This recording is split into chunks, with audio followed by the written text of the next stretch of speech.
Okay, well, by my clock, it's 6 o'clock on the 23rd of the 11th, so that must mean it's our second in our 2022-23 UCM Talks series. And welcome along on what is now becoming a habit that whenever we have a UCM talk, the weather's pretty poor outside, so it completely justifies our decision to host these talks online rather than our lovely campus at the nunnery, but not so attractive to get there on a wet and windy night. This is the second in our series. The UCM Talk is designed to be eclectic. If you look at our schedule on our website, that absolutely lives up to our name. And our talks reflect UCM students, staffs, and associates in varied research interests. And the talks are designed to be informative, engaging, and, as I say, very eclectic. So tonight we are being treated by Dr. Peter Litman, who is one of our UCM honorary fellows, to a talk about Bishop Rowley Hill. Now, Peter is a great friend and a great supporter and a great contributor to UCM, for which we're ever grateful. He's also the ultimate music man, I think, when I look at his CV. For at least the last 25 years, Peter's been playing, writing, directing, and perhaps most significantly, educating others in music. He's worked at the University of Kent, at Roehampton University, and having served as the Church of England's Director of Music at St. Martin's and St. Paul's, Canterbury, I think we're very lucky over here that in 2012 we could welcome Peter to the Isle of Man as Director of Music and organist at St. German's Cathedral. And by all accounts, his impact in that role over the last 10 years has been very, very significant. So without further ado, I'm basically going to hand over to Peter, who will be presenting his talk with some slides. And it's titled, "It's the Cathedral That Killed Him, Bishop Rowley Hill's Cathedral of 1886. And what I forgot to say before I completely hand over to Peter is that the way these generally work is that Peter will give his talk and there'll be time at the end for any questions. But if you have burning questions along the way, please don't hesitate to pop them in the chat box and we'll pick them up as we go. That's it. Thank you and welcome, Dr. Peter Litman. Well, good evening and thank you, Gail, for welcoming me to give this lecture. So it's the cathedral which killed him, Bishop Rowley Hill's Cathedral of 1884. Well, Rowley Hill was born at Londonderry on the 22nd of February in 1836, and he was the third son of Sir George Hill, the Baronet of St. Columba's in County Londonderry, and his wife Elizabeth Sophia. He was educated at Christ's Hospital, London, and then at Trinity College, Cambridge, where he matriculated in 1855 and graduated with a BA, MA, and was made an honorary Doctor of Divinity in 1877. He was ordained a deacon in 1860 and served the curacy in Christchurch, Dover. In the following year, he was admitted to priestly orders by the Archbishop of Canterbury and moved to the curacy at St. Marylebone Church in London. On the 30th of April 1863, he married Caroline Maud. In 1863, he also became the perpetual curate at St. Luke's Church in Edgware Road, London, and after 5 years' service in that parish, he was presented to the rectory of Frant in the Diocese of Chichester.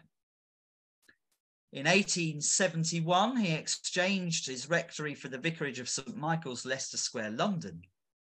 And finally, Rowley Hill was presented in 1873 with the vicarage of Sheffield, what is now Sheffield Cathedral. And it's that large and important parish where he held the rural deanery of Sheffield and was made a prebendary of York Minster until 1877, when he was presented upon the recommendation of the Earl of Beaconsfield to the bishopric of Soda and Man. Hill was known as a moderate evangelical and discharged his duties with great zeal and success. He was duly consecrated the Bishop of Soda and Man in 1877, and in Canon Gelling's definitive but unreferenced book, The Manx Church, he's described as the youngish bishop in the British Isles at the time. Upon his arrival to the diocese, Bishop Hill described the diocese as a mere bishopric, for it has no see, for it has no cathedral. Bishop Rowley Hill quickly established a fund to repair the ancient Cathedral of St. German within the walls of Peel Castle, and announces intentions to restore it at the 1878 convocation. During his conversations around the island, Bishop Hill discovered and became irritated by the fact that King William's College, namely the Barrovian Foundation, had squandered Bishop Barrow's academic fund, which he hoped to use to rebuild the cathedral. And I put up a sketch from the 1840s of King William's College, that's the home of Bishop Barrow's academic fund. So Dr. Mike Hoy, in his book A Blessing to the Island, elaborates that there was a row about it led by Bishop Hill. Bishop Barrow's academic fund was used as part, in fact 1/3 of the cost of building the new King William's College. The principal and staff were mindful at the outset in 1833 of an obligation to provide teaching for university level students. From 1833 to 1886, oh, sorry, I think that was 1836, they taught the post-18A students to provide just that. When headmaster, the Reverend Joshua Hughes Games, retired in 1886 and became the archdeacon, he took the university level students with him to his home at Andreas and taught them from his house. When he died, the fledgling theological college then moved to Bishop's Court. So although Bishop Hill complained, the college was actually providing tertiary level training for young men intended for the Anglican priesthood. However, Bishop Barrow's academic fund had been completely squandered. My research has unearthed discussions regarding to the diocesan cathedral as early as February 1860. And you can see there is an excerpt dated February the 13th, 1816 from Mona's Herald, in which it's a critical statement about the money which should be used for maintenance of institutions designed for the relief of the sick and the destitute being used or being proposed to be used to build a cathedral. Bishop Hill is recalled as acknowledging that St. Peter's Church, constructed in 1551 in the heart of old Peel town, as unsuitable, unhealthy, and of insufficient accommodation for the growing population of the town. This was not a new idea, as the people of Peel had previously petitioned the Archbishop of York in 1813 to construct a larger church. Furthermore, in the 1840s, the Bishop of Soder and Man, Thomas Short, was also credited with considering the parish church too small, and even offered a gift of £300 to supplement the funds of the people of Peel for the building of a new church, though nothing came of this proposal. However, by the 1870s, St. Peter's Church was in some disrepair. Unpublished records of St. Peter's Parish Church, Peel, Easter Vestry at the close of 1878 report that consideration should be given to the bishop's suggestion that a construction of a new and commodious church should be built to support the town's growing population, and this remained under some consideration. Concurrently, on September the 14th in 1879, there were reports of a sermon by the Reverend Dr. F.W. of Farrar, a canon of Westminster Abbey at St. Thomas's Church in Douglas. This was obviously instigated by Bishop Rowley Hill, and it consisted of comparing the Diocese of Soder and Man to that of the Diocese of Truro, where they were building their new cathedral at that time. In his lecture, Dr. Farrar advocates a clear positioning of a cathedral in Peel from both a diocesan and a historical perspective. He says, "Shall Truro, a diocese revived but yesterday, have her grand cathedral as a witness to the faith and godly munificence of her children? And shall Soder and Man, a diocese of 1,000 years, of which the very name is lost in the mists of antiquity, not restore the house of God, which her far-off fathers gave her? Shall the pious stranger point sadly to the ruined cathedral of St. Germans and say, 'It is the cathedral of the Manxmen, They do not love their church. Elaborating further, the preacher eloquently sums up his plea with, "Make the little cathedral a gem of architecture and of beauty, a place which shall be your honourable pride, the choicest resort for your worship, the central power of your island for years to come. It seems better to build another cathedral elsewhere. If that's the case, that must be for your own wisdom to decide." Keeping all of his options open, Bishop Hill proceeded with the ideal of a new church for Peel, and land was acquired from Miss Elizabeth Jane Greaves of Peveril Terrace and Mr. Caesar Corris of Athol Street, then on the outskirts of the town. Work started in 1879, and I have here a picture for you, a very early picture of the very beginnings of the construction of what is now the cathedral. Designs were submitted and accepted by Thomas Barry and Sons of Liverpool, and the foundation stone was laid by the Venerable Archdeacon Joseph Seymour on the 21st of August, 1879. I have a second picture, which is my favourite picture. You can actually see on the top of the tower, you can see the men working as they're putting the construction, beginning to put the broached spire in place. The stonework of the building was carried out by Peel craftsman Thomas Radcliffe, and using Peel sandstone for the most part and Cheshire sandstone for the rest. Gelling, in his landmark History of the Manx Church, reports as early as 1876 the bishop was holding open-air services in the ancient cathedral in Peel Castle, and that this caused a paper, The Importance of the Cathedral in the Isle of Man as a Centre of Church Work and Organisation of the Diocese, to be given by the then Vicar of Maloo at the Diocesan Conference of that year. Sadly, that paper has now been lost. Much of the diocesan records were stored in Church House, and in the 1970s, Church House in Douglas was closed, and many of the records were found to have turned to pulp in the cellars, and sadly, I suspect this paper was amongst that pulp. Thoughts were elsewhere, though, as the Manx Sun of 1881 published an article extolling the virtues of siting the Manx Cathedral in Douglas, the growing capital of the island since 1869.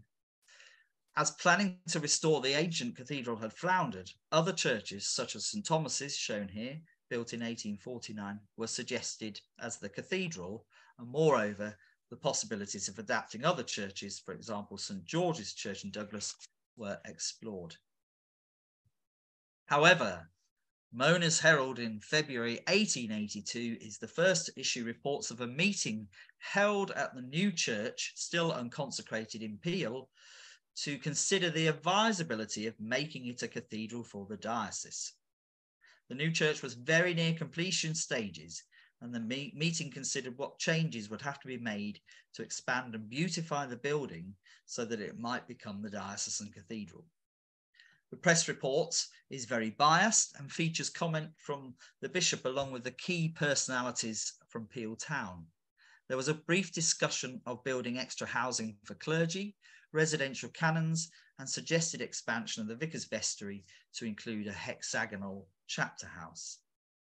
The article caused much island-wide discussion and necessitated a second meeting, also reported in Mona's Herald of November 1882, whereby an alternative suggestion of siting the cathedral in Douglas was again suggested by the key personalities and politicians of the town.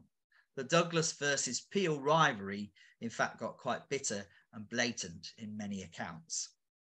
However, Bishop Hill dismissed the idea, claiming that a cathedral in Douglas would be a disadvantage to the other churches in the capital.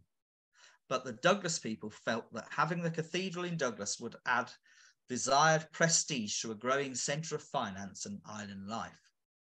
It was proposed, therefore, that St George's Church be elevated to the pro-cathedral of the diocese. Peel was openly criticised at being too small, scarcely a village. The reference to Truro was again used as an analogy in the press, but this time highlighting that the Cathedral of Cornwall was located in the centre of a vibrant and glittering town, somewhere like Douglas, not an obscure fishing village like Peel. It was resolved that the best place for a cathedral would be in Douglas, and a plea for funds from the Douglas conurbation was made. But if that was not to be, and no monies came forward, then further effort would be made to restore the ruins of Peel. The people of Peel were openly criticised in the press at the time that it was purely vanity as to why they wanted a cathedral, simply to outshine Douglas. Aspersion was cast as to whether Peel town folk would indeed have the ability to support it, let alone appreciate daily services, and that though a cathedral in name, in reality it would be little more than a village parish church.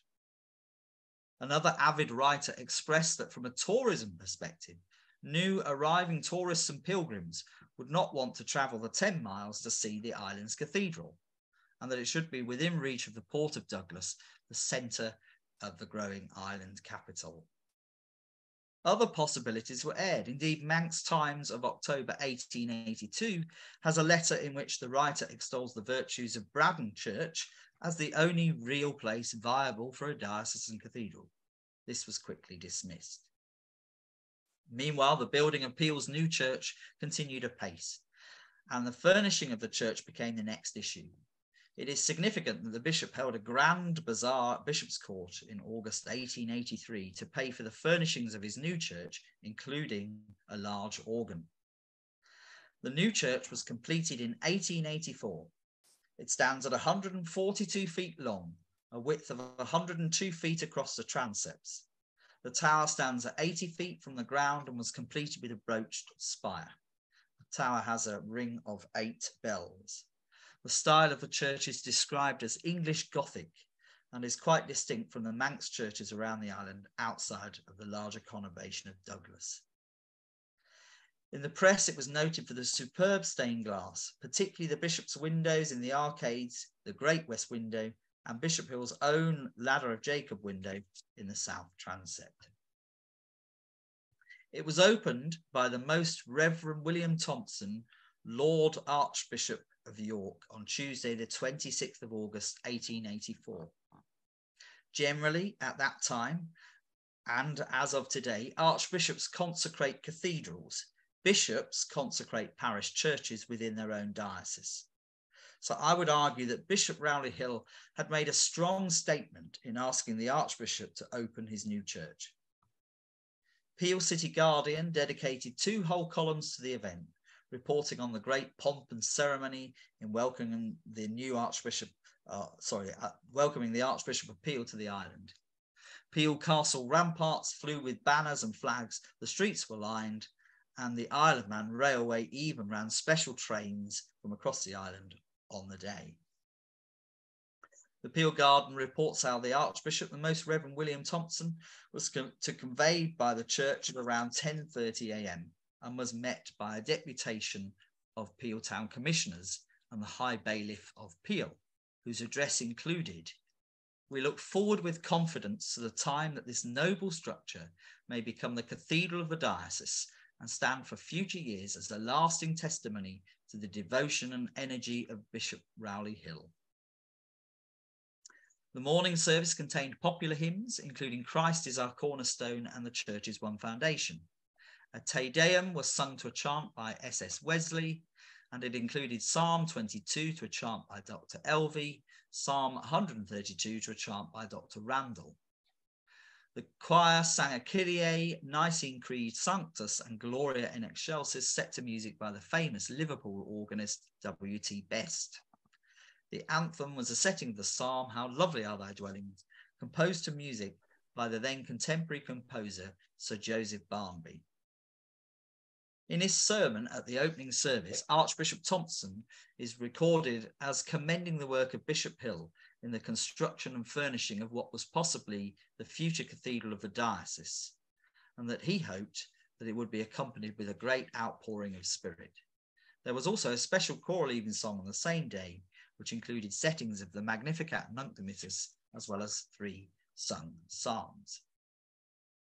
Having now completed the build and furnishing of his new cathedral, Bishop Hill had to establish a proper liturgy and music provision. I put up on a screen there for you from the press, from the English press at the time, clearly showing the view of Peel, showing the new cathedral, although it hadn't been consecrated or made as such. So Bishop Hill and the Vicar of Peel, the Reverend John George Williams, appointed Miss M.L. Wood ACO as the first organist of Peel New Church. Miss Wood was a student of Dr. E.H. Turpin of London, and she quickly established a singing class in Peel. Anecdotal accounts claim that she taught over 100 people singing, tonic solfa, or music literacy within Peel town. Canon Gelling, in his History of the Manx Church, describes Miss Wood, as he knew her, as a lady of severe expression. She resided in Douglas, but travelled the island by horse and trap, and in the summer by tricycle. She laid claim to the expression, "Blessed be drudgery," adopting it as a motto, that music is hard work and that one has to drudge at it to be any good. Interestingly, a single pamphlet found in the archives of King William's College, which petitions the boys for funds for a new organ, lists Miss Wood as organist of the New Church Peel, Isle of Man, and trainer of the College Chapel Choir. This single piece of evidence inextricably links the development of music at Peel New Church with that of King William's College Chapel Choir, the only collegiate institution on the Isle of Man. It is also no surprise that the largest organ on the island and a lively musical and choral scene, the Easter Vestry Minutes of 1885 record the Vicar of Peel, the Reverend J.G. Williams, saying openly that it was intended to convert the new church into a cathedral and so restore Peel to the position it formerly held as a cathedral city of this diocese, and furthermore, that cathedral-style services were now being held in the new church. However, this cathedral service was at odds with the other Manx churches and no doubt displayed symbols indicative of the excesses of the fast-developing Oxford movement. There was much written at the time concerning opinions relating to the reintroduction of a choral service into the Church of England's liturgical practice.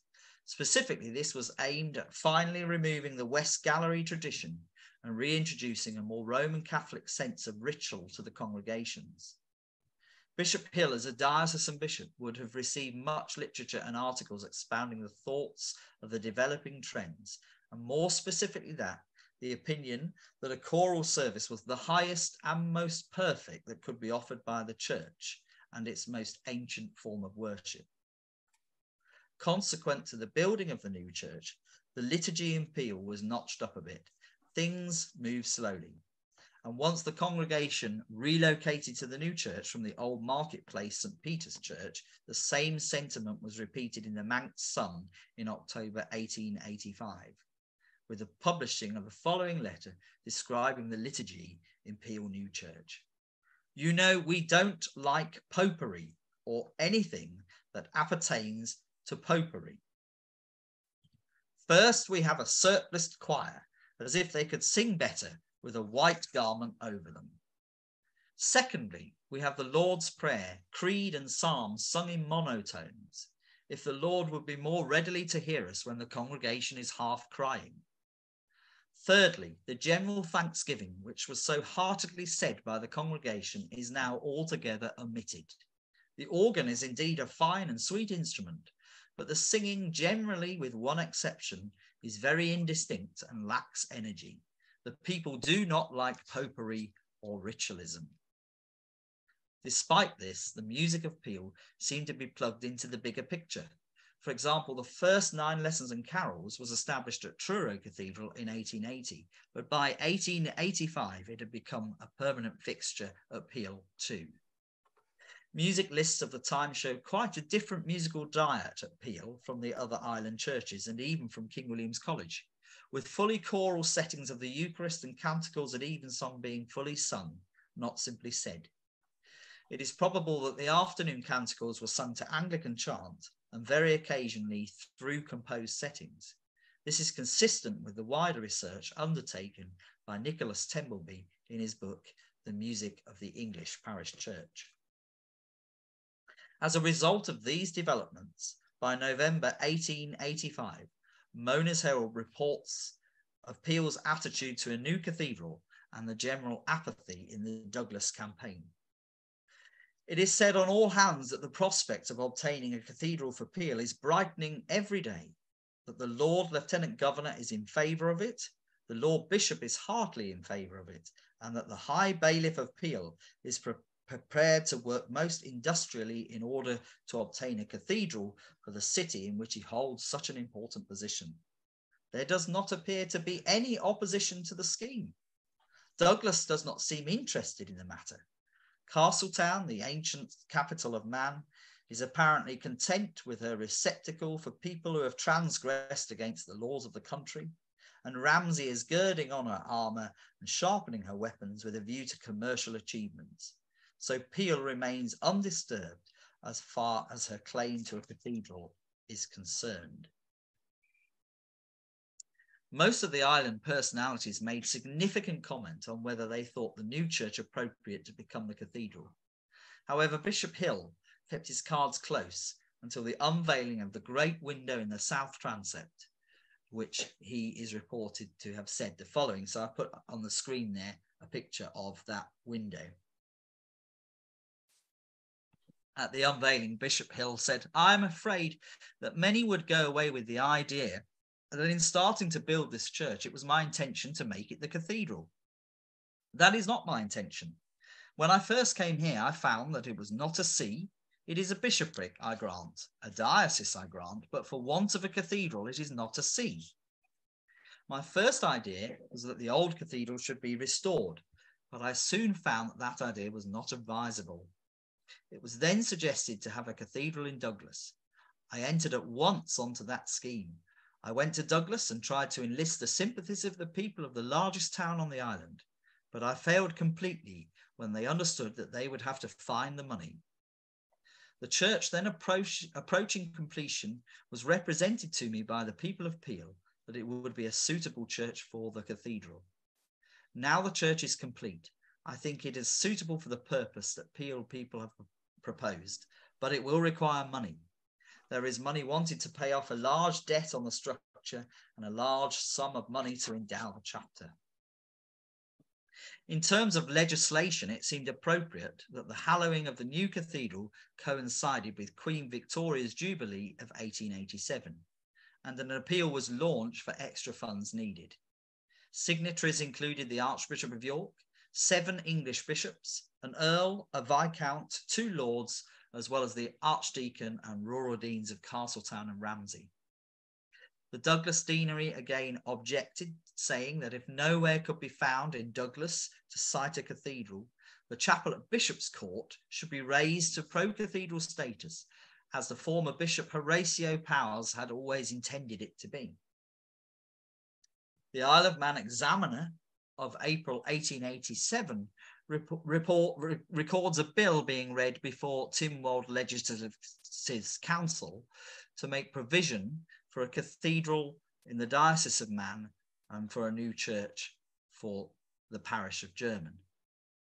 Deemster Drinkwater responded that provided the bishop and clergy were in favour of the bill, then he was not prepared to vote against it, for it was the work of God.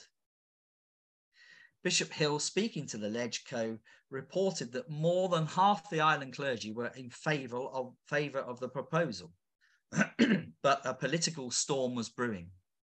Challenging the bill was Deemster Gill, who claimed that no cathedral was wanted or desired by the Manx people at all, and that in the creation of such a bill, the bishop and clergy were making a rod for their own backs.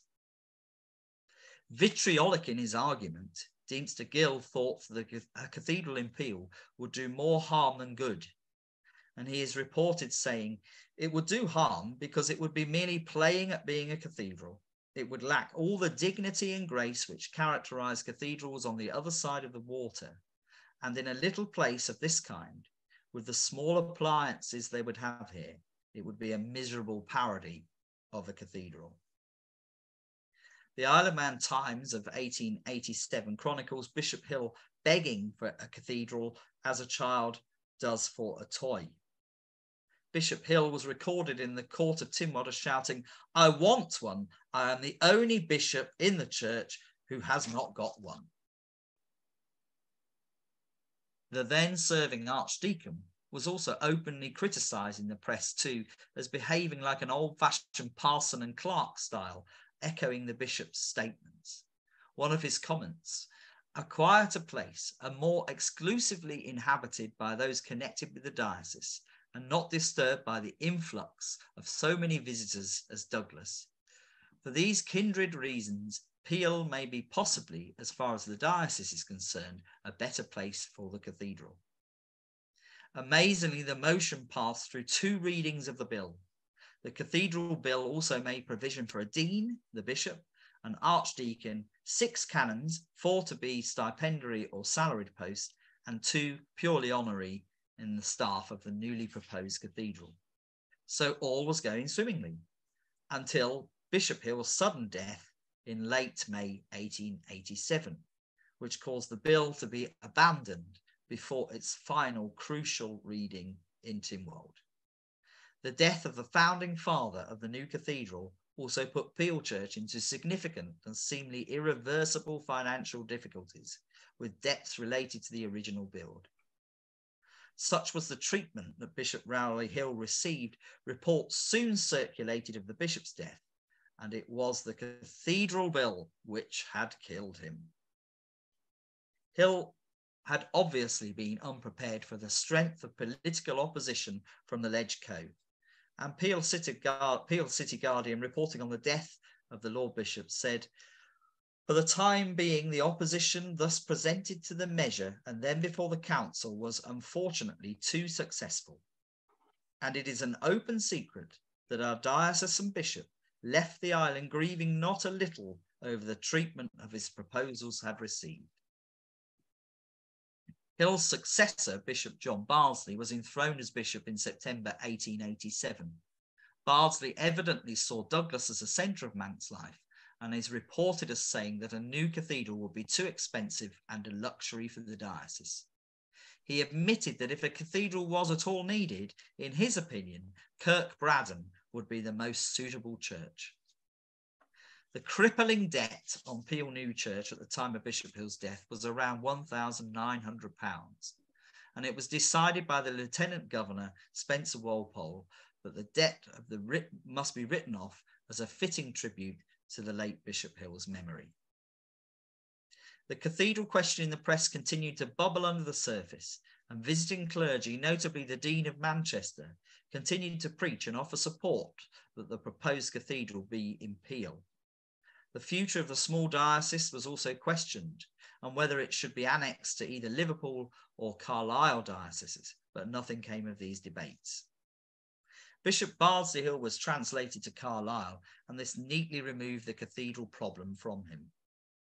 His successor, Bishop Norman Stratton, was enthroned as the new Bishop of Soderman in 1892. Upon his arrival, he faced the problem of Peel's new church. Although open for worship by an archbishop, it had not actually been consecrated in any way, and press reports of ordinations of deacons in the new church were criticised for operating on unconsecrated ground. Bishop Stratton concurred that this was not satisfactory.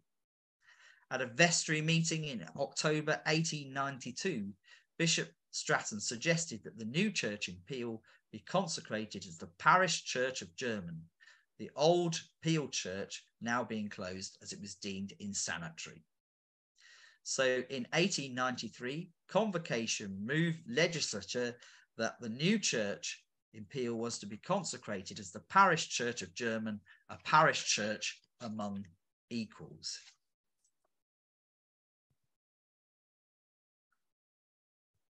The Manx Church magazine of June 1893 reported, on Sunday, May the 14th, the vicar took the service in the old church in Peel for the last time, announcing that the new church had been accepted as the parish church on the conditions mentioned in the bill, which had now been passed by legislature.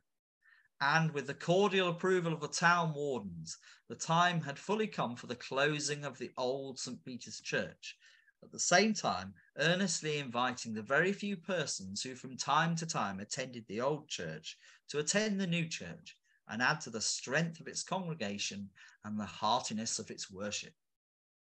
By comparison with the ostentatious opening service of the Archbishop of York, the consecration by Bishop Stratton was a somewhat modest affair.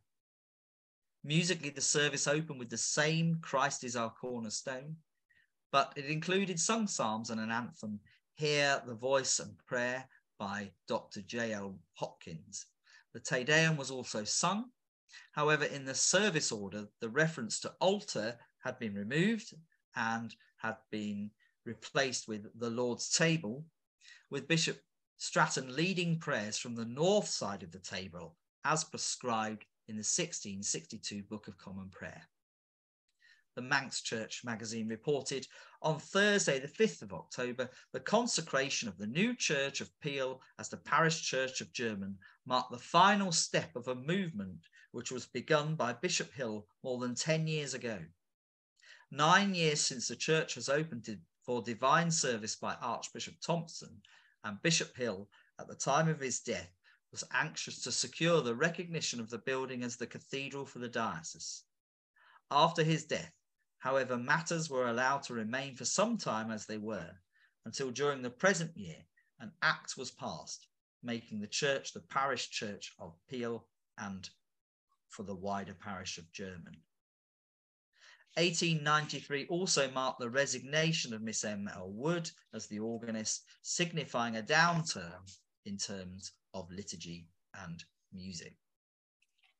Faced with potentially a dumbing down of the musical resources, a U-turn of Bishop Rowley Hill's dream of a vibrant cathedral tradition, the prevailing tide of liturgical change, huge on-island political opposition, and the inability of Peel Town and the diocese to finance it, the new church of German had become an embarrassment to all concerned, and all were content to allow it to become simply the parish church for Peel Town and the wider parish of German. As to the cathedral debate, this was finally resolved 100 years later in 1980, and I wonder what Bishop Rowley Hill would have made of this journey. But that is another story. Thank you. Good heavens. Thank you. You've oops, there we are. Thank you, Peter. Definitely wait. I'm embarrassed to say, as a proud Manx girl, I had no idea it was not until 1980 that the cathedral became the cathedral. Yes, 1st of November 1980. What happened in a nutshell afterwards is Bishop Stratton consecrated his chapel at Bishop's Court as the pro-cathedral for the diocese. And that remained in case until 1979, when Bishop's Court was sold into private ownership because the church couldn't afford to continue to run it. So the selling of the pro-cathedral forced an election for one of the churches on the island to be elevated to the island's cathedral, and Peel won by a huge margin. Good heavens. And well, in a different world than the one you described in the 18. Very different context. Got 3 questions in here from Katrina for you. I'm not sure if you're looking at the chat, Peter, there, but why was the new church not consecrated until 1893? Was it, and I guess they're connected here, was it common for churches to become cathedrals? And what's the criteria for a cathedral? So, okay, so yes, there was a movement in the early 1900s for parish churches to be elevated as cathedrals. This was obviously a little bit before that. So if you think of the likes of Bradford, Wakefield, Sheffield, all those cathedrals, we call them parish church cathedrals. It was very unusual for the church not to be consecrated for Peel New Church when it was opened by the Archbishop of York. I guess because of the cathedral debate that was happening at where it should be, that it was left. But in all the press at the time, it was simply called Peel New Church, and and up until 1893, that's when it became St. German's parish church. And the last question was what is criteria? The criteria for yeah. Yeah, well, a cathedral is actually just the place that the bishop rests his chair or his throne, a cathedra we call it. So in the cathedral, you will see there's a particular chair, a throne, which the bishop sits in. It's simply where he decides to put it. So in that sense, the bishop's opinion about where it should be is a very dominant one, because it's where his chair is. Yeah, I mean, particularly in the new cathedrals. I mean, in the historic cathedrals, obviously there is a stronger tradition of where the bishop's church is. But in a fairly new diocese, there would be a choice, and it would be things like how big the place is, how grand it is, how beautified it would be, what the music is. Those kind of issues will be taken into account on choosing the parish church that will be elevated to the cathedral. And also diocesan trends and church trends at the time. For example, Blackburn was made the cathedral as opposed to Lancaster of that diocese, simply because the Church of England at the time wanted a cathedral in the middle of an industrial city, a heartland, rather than in the beautiful setting of Lancaster next door to the castle, you know. So different trends would have played into that. So a follow-on question there, which I think is very logical one, is, so why was the decision made in 1980, which surprised certainly me and perhaps others, that the island needed a cathedral? Yeah, this is a really quite an interesting question. And when I had the pleasure of interviewing the then Clerk of Tynwald at the time, there was a huge debate about whether a cathedral was needed. And the Clerk of Tynwald reported to me that simply it was let through because the bishop and his clergy wanted one. And they didn't particularly see the need to have one, but it was a kind of on an agreement that wouldn't cost them anything. So therefore they let them get on with it, basically. The politicians stayed well away from it, really. Much more controversial was the sale of Bishop's Court in 1979, which was the palace of the bishops of Sodor-Man for 700 years. And the sale of that actually caused new legislation in the wider Church of England to be adopted with regards to bishops and their housing. So the cathedral was kind of tucked in on the back of that controversy, really. So it didn't receive a huge amount in the press at the time. Right. But was a cost-neutral agreement between Tynwald and the Church of England. Yes, as Katrina says, very interesting.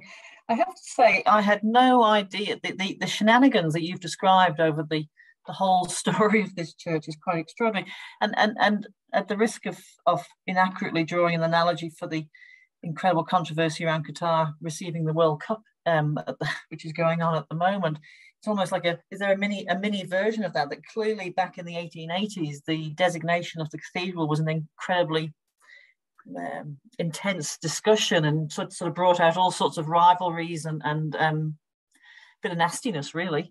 Absolutely, and that particularly in the analogy drawn to Truro Cathedral, which was absolutely bang at the same time. But it was a kind of a cathedral building world then, you know, as the Church of England was carving up its dioceses, and it was kind of, you know, my cathedral's got to be grander than yours approach from the bishops, you know. As Bishop Rowley Hill said, I want one. I'm the only bishop without one. Exactly. Fair enough. I have to say, I was amused at wondering whether the dear Queen, who has just passed, was briefed about this when she chose Douglas to be the city as some kind of 140-year delayed compensation for losing the cathedral debate.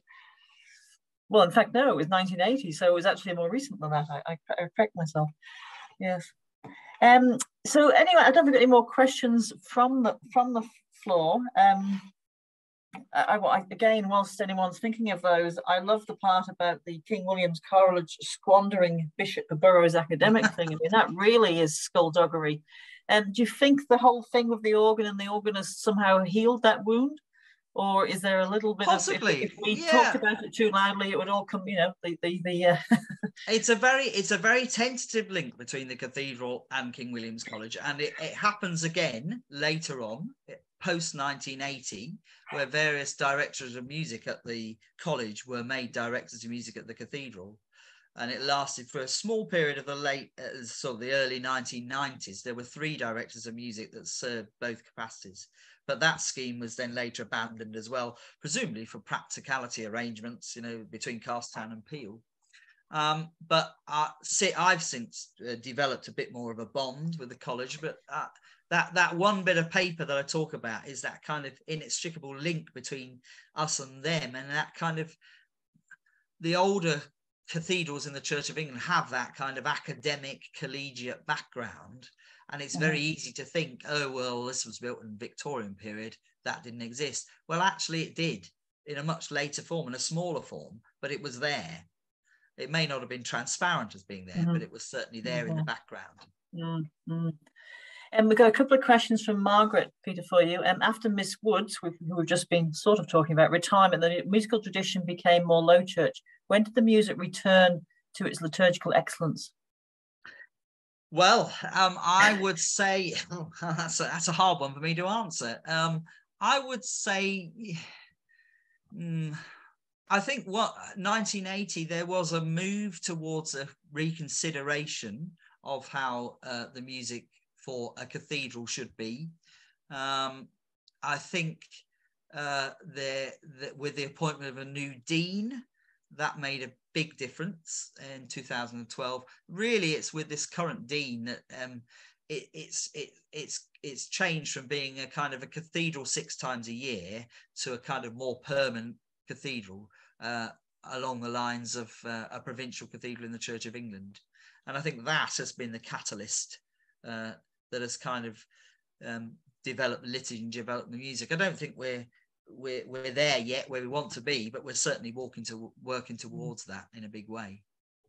So obviously the post that you hold is an indication of the commitment to that, you know, in terms of the music. The second question from Margaret is, did the lack of consecration not lead to legal difficulties in the conduct of services, etc., in the new church? Yeah, it did. There's a lot of comment out in the kind of insular legislation at the time within the Court of Tynwald. And they tried to suspend various services, but I think it was at the point where there were ordinations to the diaconate happening, where there was open criticism. It was kind of leaked to the press. And that's when the bishop said, this is not satisfactory. I have to do something about this. Thank you very much. Thank you, Margaret. If there are any more questions for Peter, that would be the time to ask them. Otherwise, I'll just carry on, because I find, as I do all UCM talks, extremely fascinating. And truly, this is a whole story that was completely off my radar.